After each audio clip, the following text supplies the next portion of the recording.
Hey, welcome to Real Queer, where we're going to talk about something strange. What's in the bag, you might ask? Where do we start? Well, I thought I'd start by taking the garbage out, but then I eventually committed.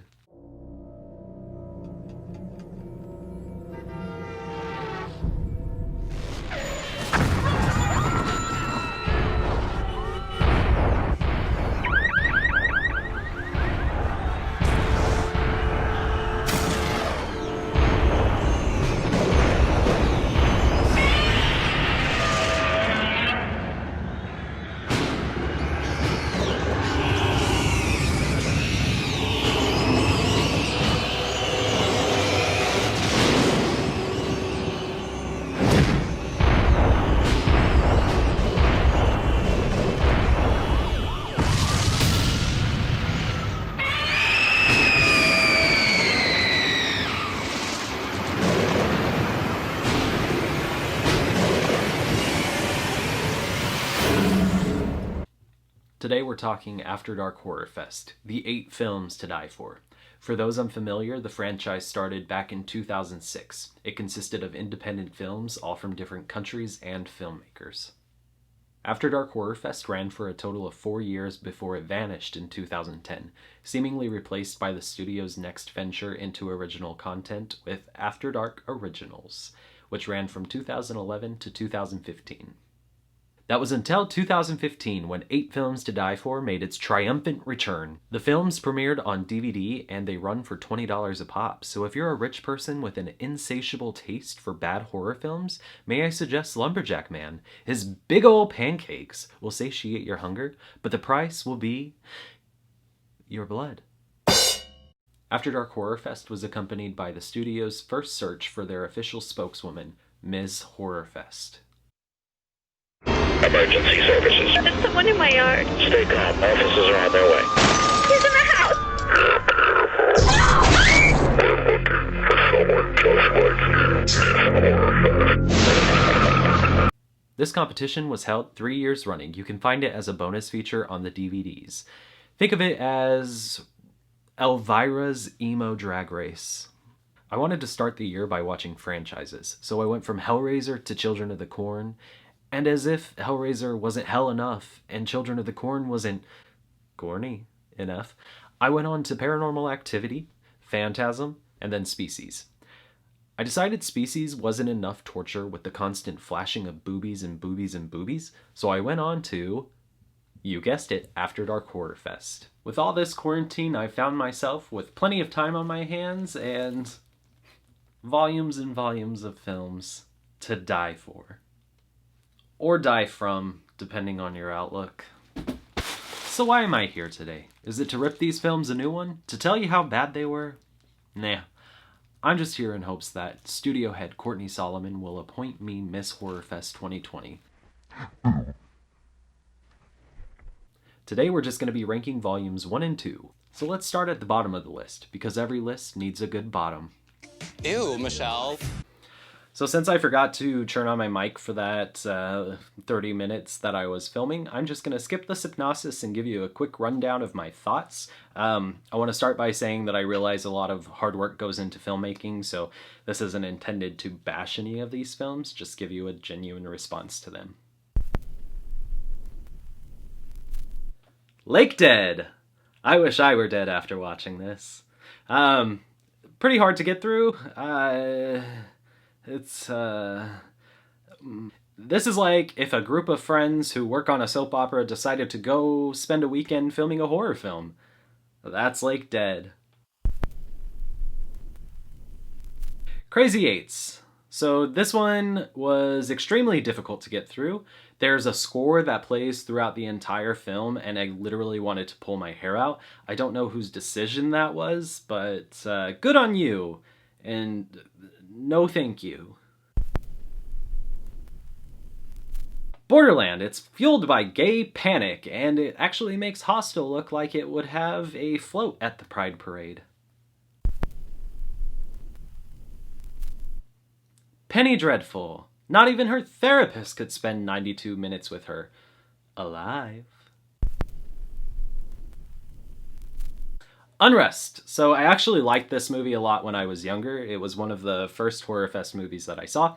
Flash forward to 2019 when I rewatched it for the first time in a long time. And all I have to say is... Rest in peace, bitch. Unearthed. If you liked Alien, then you may want to keep this in the Earth. Tooth and Nail. I don't know what I was thinking when I was younger because I genuinely enjoyed this film, but watching it now is like watching paint dry. Michael Madsen is in it, playing Michael Madsen. Vinnie Jones is in it, playing Vinnie Jones. So if you like those, this is for you. Frontiers! French Extremity is actually really hard for me to sit through. I don't find any genuine catharsis when I watch these films, so I didn't actually rate this, but I did put it higher in the ranking because it was a film that was actually well made. I will say, though, it's essentially the French Texas Chainsaw Massacre, or that's what it wants you to think. Nightmare Man. It obviously wanted to be Evil Dead, which... Evil Dead is number 1 on my list, so I guess that's kind of why I enjoy watching it. It's very low budget, and it's got Tiffany Shepis. Shepis, I hope is how you say her last name. Anyway, I really enjoy her and other films that she's in, so I think that's what sparked my interest for this one. The Hamiltons. So this is actually another really low budget film that I enjoyed. It's got a good storyline, and there were some things that I would like to change about the script, and some of the effects are dated, so it would be nice to see an update of this film, and I have not seen the sequel for it yet, so no thoughts on that. The Abandoned. So when I was in high school, they had... I forgot what it was. It was Homecoming or Sadie Hawkins or something, and it was movie themed, and they had a poster for this film, so I actually took that home and I still have it with me. This is the only film from After Dark Horrorfest that actually received a mainstream theatrical release. Does that mean it's good? It's borderline. Mulberry Street. I'm just on a low budget kick. I have a deep appreciation for filmmakers that can make something work with very little money. I read that this one was filmed within 3 weeks and that it was a family and friend effort, which you can really tell throughout the film, but I think that suits it well. It's like a zombie flick, but with rats. Darkride. If you asked me 14 years ago, I'd tell you hell no. I hated this movie when I first saw it, but here I am. This one's fun. I wish the hitchhiker had stayed alive throughout the entire film because everybody else was insufferable, but she was a bad bitch, so kudos to her. The arms of the angel.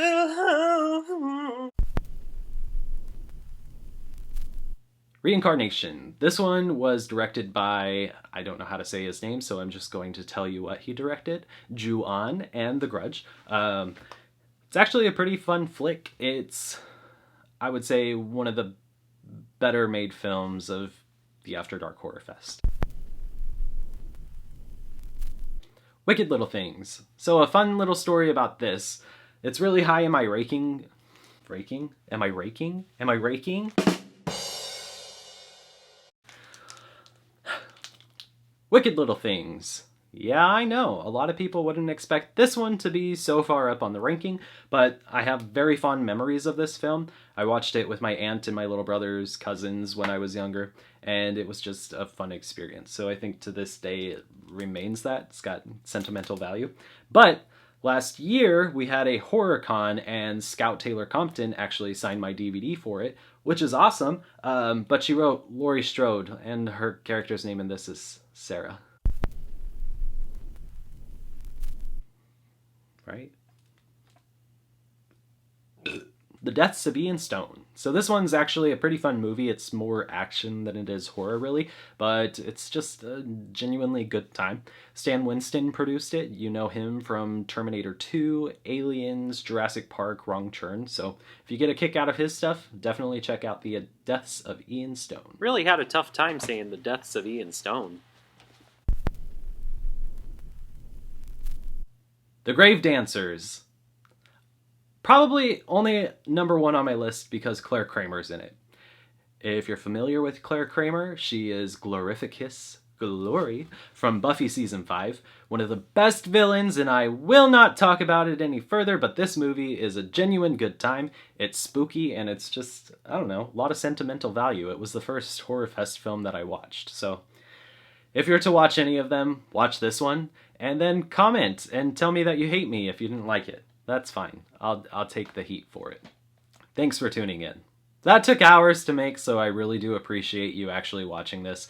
I know it's just one person's opinion, but I filmed yesterday, I filmed today, and I filmed without my mic on for 30 minutes. So it means a lot.